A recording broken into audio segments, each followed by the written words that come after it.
નમસ્કાર કલમ યુદ્ધ સમાચારની સાથે હું છું આપની સાથે પાયલ બામભણિયા। તો જોઈએ આજના મહત્વના સમાચારમાં।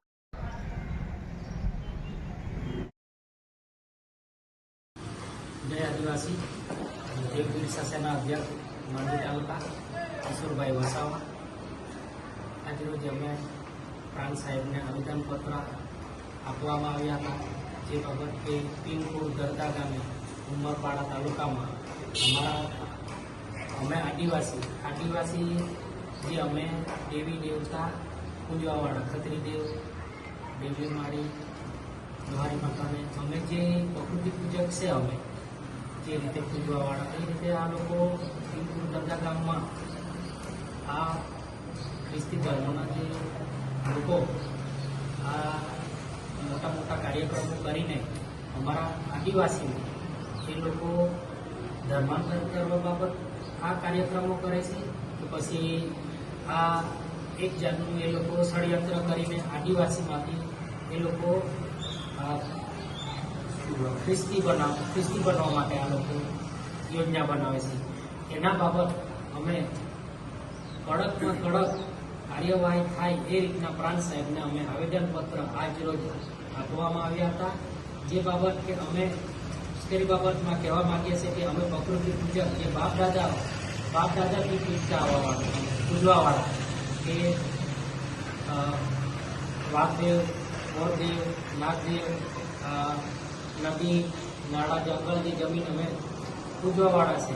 તો અમારે જે પ્રકૃતિ પૂજક છે એમાંથી જ આ લોકો અમને નાશ કરી નાખે એવો અમારા આદિવાસી લોકોનું એ લોકો ષડયંત્ર કરી રહ્યા છે। તો અમે આ લોકો પછાડી કડકમાં કર્યા।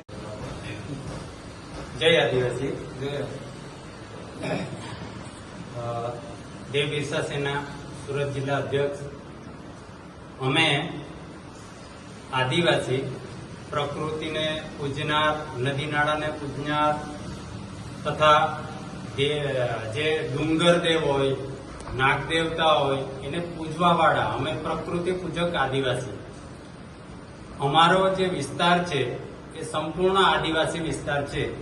એ આદિવાસી વિસ્તારમાં અમે આ રીતની પ્રકૃતિ પૂજા કરીને અમારી રૂઢી પરંપરા અનુસાર જીવન જીવીએ છીએ।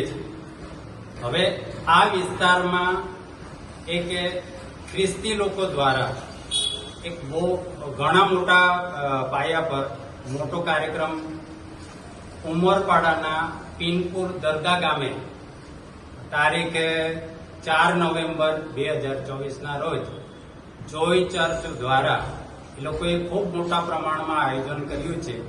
એક દિવસીય સેમિનારનું આયોજન છે। એમાં અમારી આદિવાસી બહેનો જે પ્રકૃતિને પૂજનાર છે જે રૂઢી પરંપરા અનુસાર જીવન જીવવાવાળી છે એ બધી બહેનોને તથા ભાઈઓને એ લોકો ભેગા કરીને એક મોટી સભા કરી રહેલા છે।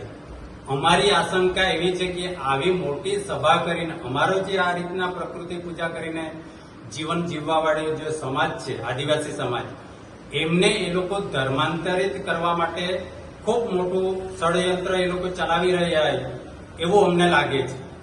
હવે આ કાર્યક્રમ અમારા આદિવાસી વિસ્તારમાં કોઈ સરકારી ચોપડે ખ્રિસ્તી નોંધાયેલ નથી। અહીંયા ખ્રિસ્તી નોંધાયેલ ન હોવા છતાં આટલો મોટો કાર્યક્રમ એ લોકો કઈ રીતના કરી શકે? જો ખરેખર ખ્રિસ્તી જે લોકો આયોજકો છે એ લોકો ખ્રિસ્તી હોય તો એ લોકો ખ્રિસ્તી પ્રમાણપત્ર સરકારી ચોપડે નોંધાયેલા છે કે એ તપાસનો વિષય છે। ખરેખર આ રીતના અમારા આદિવાસી સમાજને સમાજથી અલગ કરીને જે પ્રકૃતિ પૂજા કરે છે રૂઢી પરંપરા બાપ દાદાઓની જે પરંપરા છે એને જાળવીને જે જીવવાવાળો જે સમાજ છે એમાંથી એ લોકો ખ્રિસ્તી બનાવવા માટે લોભ લાલચ સામદામ દંડભેદના બધા જ પ્રયોગો દ્વારા એ લોકો અમારા સમાજને વિખૂટા પાડવા માટે એ લોકો પ્રયાસ કરી રહેલા છે।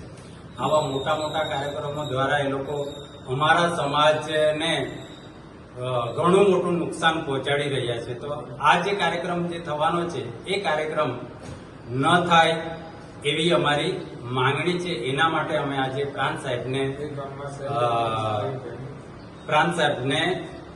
આવેદનપત્ર આપવા માટે આવેલા.